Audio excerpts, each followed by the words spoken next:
পূর্বাচলের ৩০০ fit এলাকায় private কারের ধাক্কায় মোটরসাইকেল আরোহী বুয়েট ছাত্র নিহত, হাসপাতালে আহত ২, গাড়ি জব্দ।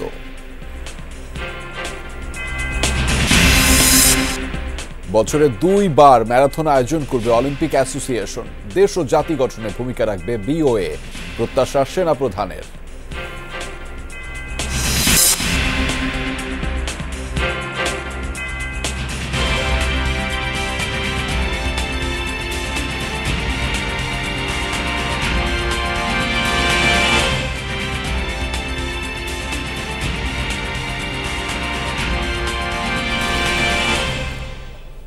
দর্শক, আমন্ত্রণ যমুনা নিউজে আপনাদের সঙ্গে আছি আমি আহমেদ রেজা। এতক্ষণ শিরোনাম দেখছিলেন, এবার জানাচ্ছি বিস্তারিত। নারায়ণগঞ্জের রূপগঞ্জের ৩০০ ফিট এলাকায় সড়ক দুর্ঘটনায় বুয়েটের এক ছাত্র নিহত হয়েছেন। আহত হয়েছেন ২ জন। দিবাগত রাত ৩টার দিকে এই ঘটনা ঘটে।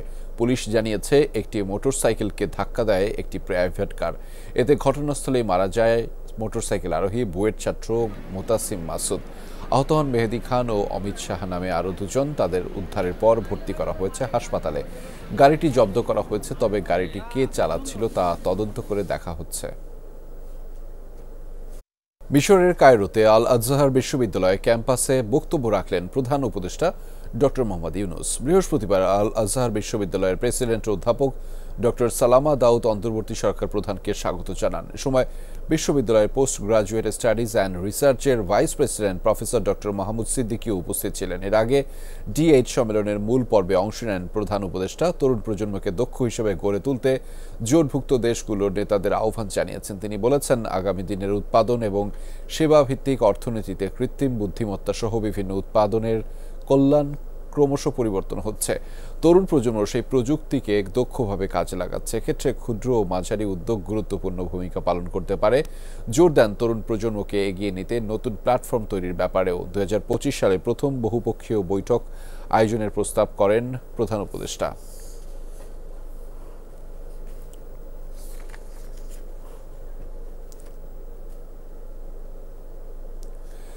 বাংলাদেশ অলিম্পিক অ্যাসোসিয়েশন বা বিওএ এর আয়োজনে পূর্বাচলের জলশুরিতে প্রথমবারের মতো অনুষ্ঠিত হয়েছে ম্যারাথন।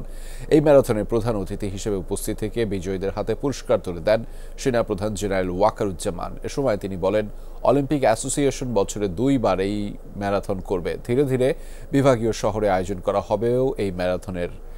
এর মধ্য দিয়ে দেশ ও জাতি গঠনে বিওএ ভূমিকা রাখবে বলে জানিয়েছেন সেনাপ্রধান। ভোরে শুরু হওয়া এই ম্যারাথনে নারী পুরুষ বিভিন্ন ক্যাটাগরি মিলিয়ে প্রায় ৫,০০০ প্রতিযোগী অংশ নেন।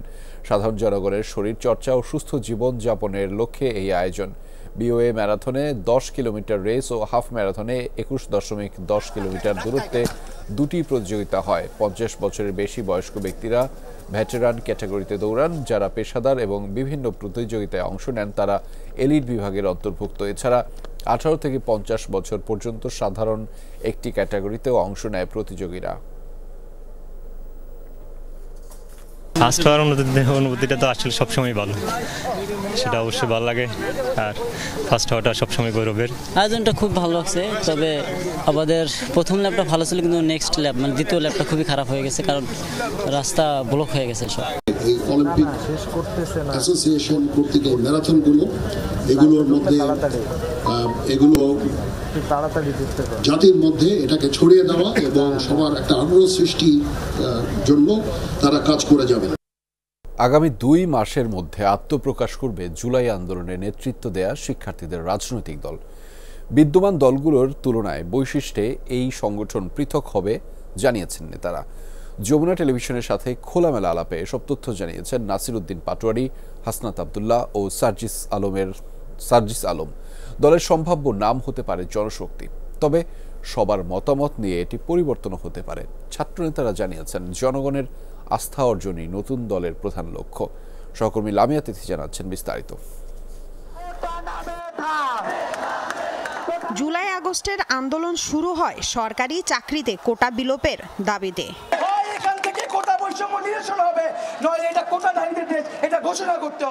ধীরে ধীরে সরকার পতনের কঠোর কর্মসূচিতে সফল হন তারা। প্রসঙ্গ আসে রাষ্ট্র মেরামতের। ফ্যাসিবাদী ব্যবস্থা থাকলে আবারও দেশে শেখ হাসিনার জন্ম নিতে পারে। অন্তর্বর্তী অরাজনৈতিক সরকার ধীরে ধীরে এগিয়ে যাবে নির্বাচনের দিকে। জনপ্রতিনিধিদের হাতে দায়িত্ব তুলে দেওয়া দেশ পরিচালনার। 2025 সালের শেষ দিক থেকে 2026 সালের প্রথমার্ধের মধ্যে নির্বাচনের সময় নির্ধারণ করা যায়। এবার সেখানে নিজেদের অবস্থান দেখতে চান শিক্ষার্থীরা, নামতে চান ভোটের লড়াইয়ে। বর্তমান আমাদের পরিস্থিতি, মাঠের যে অ্যাসেসমেন্ট, সেই অ্যাসেসমেন্ট অনুযায়ী আগামী 1-2 মাসের মধ্যে বৈষম্য বিরোধী যে ছাত্র আন্দোলন আছে তারা এই রাজনৈতিক দলটি মাঠে আনতে সক্ষম হবে। প্রশ্ন হচ্ছে, কেমন হতে পারে নতুন এই রাজনৈতিক প্ল্যাটফর্ম? ছাত্র নেতারা বলছেন, এতদিন যে ধরনের রাজনীতি সবাই দেখেছেন তারা তার ব্যতিক্রম হবেন। ফেসিবাদী যে সাংবিধানিক যে কাঠামো সেটা আমরা চাই না, এবং আমরা এই নতুন রাজনৈতিক দলে পুরাতন যে আমাদের টেন্ডারবাজি, চাঁদাবাজি, জনগণের জন আকাঙ্ক্ষার বিপরীতে গিয়ে বিভিন্ন দেশের এজেন্ডার ভিত্তিতে যে রাজনৈতিক দলগুলো পরিচালিত হয়ে আসছে সেগুলো আমরা যাব না। আমরা মনে করি যে নতুন যে রাজনৈতিক দল আমরা প্রত্যাশা করছি তাদের কার্যক্রম আসলে শুধুমাত্র কথার মধ্যে সীমাবদ্ধ থাকবে না। এই যে নতুন রাজনৈতিক শক্তিটি, যেটি আমরা আমাদের জায়গা থেকে প্রত্যাশা করছি, তাদেরকে আসলে মানুষের নার্ভ বুঝতে হবে। বিগত সময়ে ক্ষমতা কুক্ষিগত করে রাখার জন্য কিছু মানুষের নার্ভই ভুলে গিয়েছিল, কারণ তাদের তো ভোটের প্রয়োজন হয়নি। মানুষের প্রয়োজনীয় ভিত্তিতে মানুষ যদি চায় আমাদের কোনো রাজনৈতিক সংগঠন গড়ে তোলা উচিত, সেক্ষেত্রে এই বিষয়গুলো নিয়ে আমরা অবশ্যই ভাবব। নতুন দলে পাবলিক বিশ্ববিদ্যালয়ের পাশাপাশি যুক্ত হবেন প্রাইভেট বিশ্ববিদ্যালয়ের শিক্ষার্থীরা। আসছে সংসদ নির্বাচনেই অংশ নেওয়ার পরিকল্পনা তাদের। প্রাইভেট ইউনিভার্সিটি আগামীতে যে রাজনৈতিক প্রক্রিয়াগুলো আছে তারা অংশগ্রহণ করবে, এবং সেই অংশগ্রহণে সর্বোচ্চটাই হলো প্রাইভেট ইউনিভার্সিটি তাদের জায়গাতে আসীন হবে। বিচার প্রক্রিয়ার আগে যদি কোনো ইলেকশন হয় আমরা সেখানে কম্পিট করব, আমরা সেই একটি দাবিতেই কম্পিট করব যে আমরা পাওয়ার চাই না, আমাদের আছে রক্ত, আমরা এই রক্তের বদলা চাই। সেটা ব্যালট হোক, বুলেট হোক, যে কোনো মাধ্যমে হোক, আমরা আমাদের বিচার চাই। কি হতে পারে দলের নাম, অর্থের উৎসই বা হবে কি? আমরা যে আন্দোলনগুলো করেছিলাম সেখানে আন্দোলনগুলোতে পিপলসদের যে পারসেপশন আছে সেটা অনেকটুকু আমরা গুরুত্ব দিয়েছি। অংশীজন যারা রয়েছেন জনগণের কাছে এই বিষয়ে আহ্বান জানাবো, আপনারা নাম প্রস্তাব করুন। জনগণের কাছ থেকে যদি নামটা আসে, জনশক্তি, সেখানেও আমাদের একটি উদাহরণ আছে। বেসিক্যালি হলো ক্রাউড ফান্ডিংয়ে বেশি যাব। ইন্টারন্যাশনাল যে ফোরাম রয়েছে, দেশীয় যে ফোরাম রয়েছে, অন্যান্য রাজনৈতিক দলের যে স্ট্রাকচারগুলো রয়েছে সেগুলো আমরা স্টাডি করছি। নির্বাচনে ভোট যুদ্ধে ফল যাই হোক, নিজেদের বিপ্লবী চেতনা ধরে রাখার অঙ্গীকার ছাত্র নেতাদের। জানালেন রাজনৈতিক জোটেও যোগ দিতে পারেন তারা।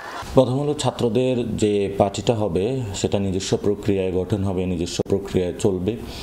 এর সাথে যদি যারা গণ অভ্যুত্থানে আমাদের সাথে অংশগ্রহণ করেছিল তারা যদি কেউ আসতে চায় সেটা হলো ওয়েলকাম। এর মধ্যে কয়েকটা পার্টির সাথে অলরেডি আমাদের পারস্পরিক কিছু বোঝাপড়া হচ্ছে। লামিয়া তিথি, যমুনা নিউজ, ঢাকা। গাজীপুরের টঙ্গীতে ইজতেমা ময়দানে সংঘর্ষের ঘটনায় মাওলানা সাদপন্থী নেতা মুয়াজ বিন নূরকে গ্রেফতার করেছে পুলিশ। বৃহস্পতিবার রাতে রাজধানীর খিলক্ষেতে এলাকা থেকে গ্রেফতার করা হয় তাকে। এর আগে সন্ধ্যায় সাদপন্থী 29 জনের নাম উল্লেখ সহ অজ্ঞাত কয়েকশো জনকে আসামি করে টঙ্গী পশ্চিম থানায় হত্যা মামলা করেন মাওলানা জুবায়েরের অনুসারী আলম হোসেন। গত 18 ডিসেম্বর তুরাগ তীরে ইজতেমা মাঠের দখল নিয়ে সংঘর্ষে জড়ায় জুবায়ের ও সাদপন্থীরা। এতে নিহত হন 4 জন। সংঘাতের পর ইজতেমা ময়দান সহ আশপাশের 3 কিলোমিটার এলাকা জুড়ে সব ধরনের সভা, সমাবেশ, অবস্থান, মিছিল নিষিদ্ধ করে পুলিশ। ডিএমপির উপপুলিশ কমিশনার NM নাসিরউদ্দিন জানিয়েছেন, ইজতেমা মাঠে মালামাল পাহারা দিতে মন্ত্রণালয়ের সিদ্ধান্ত অনুযায়ী 500 জুবায়ের অনুসারী অবস্থান করছেন। এলাকায় মোতায়েন রয়েছে আইন শৃঙ্খলা বাহিনী। যশোরে মাদ্রাসায় ইসলামিক স্টেট বা IS সদৃশ্য পোশাক পরে স্টেজে বক্তৃতা দেওয়ার একটি ভিডিও নিয়ে চলছে নানা আলোচনা। বিষয়টিকে কেউ কেউ জঙ্গিবাদ সংশ্লিষ্ট হিসেবে সামাজিক যোগাযোগ মাধ্যমে তুলে ধরায় ক্ষুব্ধ মাদ্রাসা কর্তৃপক্ষ ও শিক্ষার্থীরা। তাদের বক্তব্য, মঞ্চ নাটকের দৃশ্য নিয়ে একটি পক্ষ দেশকে জঙ্গি রাষ্ট্র হিসেবে তুলে ধরার অপচেষ্টা চালাচ্ছে। যদিও সুশীল সমাজের প্রতিনিধিরা বলছেন, এ ধরনের নাটক মঞ্চস্থ করার ক্ষেত্রে মাদ্রাসা কর্তৃপক্ষের সতর্ক হওয়া উচিত ছিল। যশোর সদরের জামিয়া ইসলামিয়া মাদ্রাসার বার্ষিক অনুষ্ঠানের এই ভিডিও ভাইরাল সামাজিক যোগাযোগ মাধ্যমে। এ নিয়ে চলছে আলোচনা সমালোচনা, কেউ কেউ আবার এটিকে মেলাচ্ছেন জঙ্গিবাদের সাথেও। মাদ্রাসা কর্তৃপক্ষের দাবি, বার্ষিক অনুষ্ঠানে মঞ্চ নাটকের দৃশ্য এটি। যেমন খুশি তেমন সাজো ইভেন্টে মাদ্রাসার 3 শিক্ষার্থী এটি মঞ্চস্থ করে।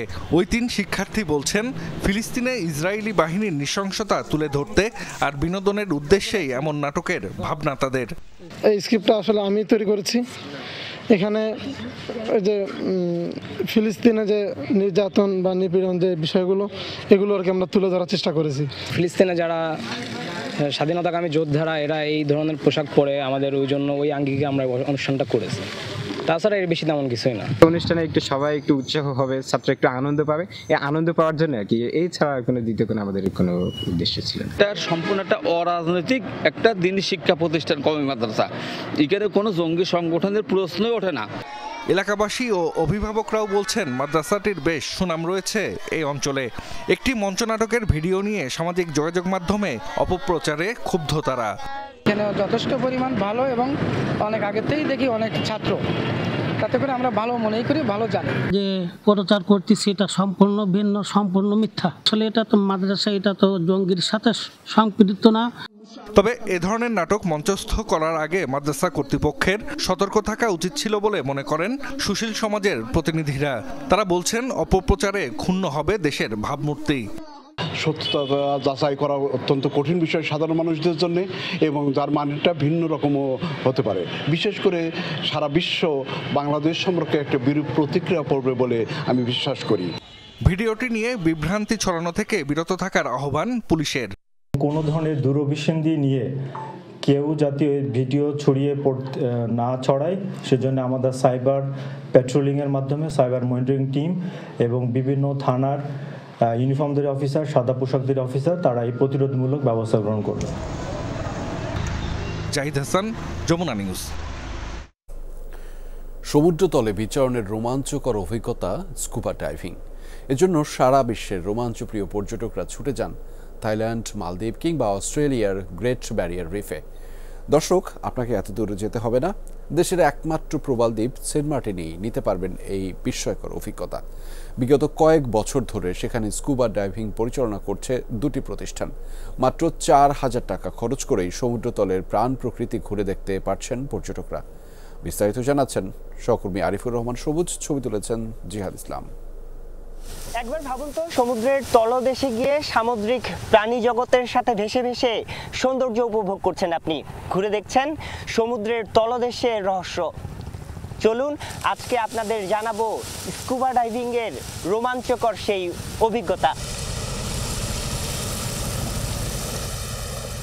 সমুদ্রে ডুব দিলেই এ যেন আরেক জগৎ, রহস্য ঘেরা যে জগতে দেখতে পাবেন রং বেরঙের প্রবাল, এর ফাঁকে ফাঁকে ভেসে বেড়াচ্ছে লাল, নীল, সবুজ রঙের নানা প্রজাতির মাছ। দেখতে পারবেন হরেক রকমের লতা, গুল্ম, সমুদ্রের প্রাণ প্রকৃতি। অ্যাডভেঞ্চার ট্যুরিজমে সারা বিশ্বে অনেক আগে থেকেই জনপ্রিয় এই স্কুবা ডাইভিং। বাংলাদেশে এটি পরিচিতি লাভ করেছে সাম্প্রতিক সময়ে। পর্যটনের মৌসুমে সেন্ট মার্টিনে গিয়ে স্কুবা ডাইভিং করছেন রোমাঞ্চপ্রিয় পর্যটকরা। It was just a wow experience. খুব ভালো এক্সপেরিয়েন্স ছিল আর খুবই ভালো লাগলো। সমুদ্রের তলদেশটা দেখতে পারলাম প্রথমবারের মতো। আগে টিভিতে দেখতে দেখতে আর কি আগ্রহটা হয়ে গেছে, ইচ্ছা ছিল আরও করার জন্য, তাই হলো। স্থলভাগে যতটুকু আছে তার থেকে চমৎকার হচ্ছে সমুদ্রের নিচে, আর আমরা সমুদ্রের নিচে অত বেশি কোনো কিছু দেখি না, তাই এই আগ্রহ থেকে আমার হচ্ছে সমুদ্রের নিচে যাওয়া। বাংলাদেশে শুধুমাত্র সেন্ট মার্টিনেই করা যায় এই স্কুবা ডাইভিং। এ অভিযান পরিচালনা করছে 2টি প্রতিষ্ঠান, প্রশিক্ষণও করাচ্ছে তারা। উৎসাহ দিচ্ছি, যেখানে আসেন দেখেন আসলে অন্য কিছু এক্সপিরিয়েন্স নিয়ে যেতে পারবেন। পর্বত আরোহণ, সাইক্লিং, ক্যাম্পিং কিংবা ট্রেকিং এর মতো অ্যাডভেঞ্চার ট্যুরিজম বাংলাদেশে আগে থেকে পরিচিতি লাভ করলেও পর্যটন শিল্পে স্কুবা ডাইভিং যোগ করতে পারে নতুন এক মাত্রা, বলছেন উদ্যোক্তারা। স্কুবা ডাইভিং এর মাধ্যমে আমরা সেন্ট মার্টিন তথা ট্যুরিজমকে বিশ্বব্যাপী, বাংলাদেশকে বিশ্ব দুয়ারে উন্মোচন করার প্রচেষ্টায় আছি। আমরা চাই সারা পৃথিবীর লোক, সারা পৃথিবীর নাগরিক বাংলাদেশে আসুক। রোমাঞ্চকর হলেও স্কুবা ডাইভিং খুব সহজ নয়। এজন্য সবার আগে প্রয়োজন শারীরিক সুস্থতা। জানতে হবে স্কুবা যন্ত্রের ব্যবহার, পানির নিচে যোগাযোগের ইশারা। অবশ্য সমুদ্রে ডুব দেওয়ার আগে ডাইভিংয়ের প্রাথমিক ধারণা দেন স্কুবা পরিচালনাকারীরা। আরিফুর রহমান সবুজ, যমুনা নিউজ, সেন্ট মার্টিন।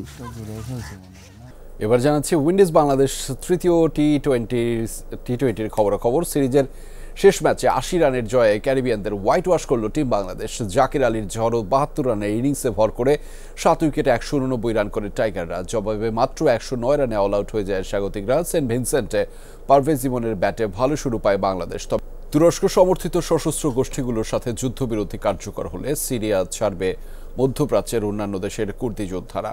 বৃহস্পতিবার এক সাক্ষাৎকারে এমনটা জানিয়েছেন সিরিয়ার কুর্দি নেতৃত্বাধীন সশস্ত্র গোষ্ঠী এসডিএফ কমান্ডার মজলুম আবাদি। চুক্তি বাস্তবায়িত হলে যারা সিরিয়ান কুর্দি নয় তাদের দেশে ফেরাতেও আমরা কাজ করতে পারবো। আমরা জানি তাদের অনেকেই দেশে ফিরতে চায়। স্বচ্ছতার সাথে বলতে চাই, যেসব যোদ্ধারা আমাদের সাহায্য করেছে মাথা উঁচু করে এখন তাদের বাসায় ফেরার সময় এসেছে। এ বিষয়ে সংশ্লিষ্টদের সাথে যোগাযোগ করব যাতে সবকিছু ঠিকভাবে বাস্তবায়িত হয়। আগামী বছর ইউক্রেনকে আরও 3,000 কোটি ইউরো আর্থিক সহায়তা দেবে ইউরোপীয় ইউনিয়ন। বৃহস্পতিবার জোট নেতাদের সাথে বৈঠকের পর এই তথ্য জানিয়েছেন councillor president Antonio Costa. Russia অভিযান শুরুর পর থেকেই পশ্চিমাদের কাছ থেকে আর্থিক ও সামরিক সহায়তা পেয়ে আসছে ইউক্রেন। 2022 থেকে ইউক্রেনকে প্রায় 150 বিলিয়ন ইউরো সহায়তা দিয়েছে ইইউ। গেল 3 বছরে ইউক্রেনকে ব্যাপক সামরিক সহায়তা দিয়েছে বাইডেন প্রশাসনও। ইউক্রেনে রুশ অভিযান শুরুর পর কিয়েভকে এ পর্যন্ত প্রায় $56 বিলিয়ন বেশি সামরিক সহায়তা দিয়েছে পেন্টাগন। সবশেষ $600 কোটি অনুমোদন দেয় মার্কিন কংগ্রেস। দর্শক, এই ছিল যমুনা নিউজে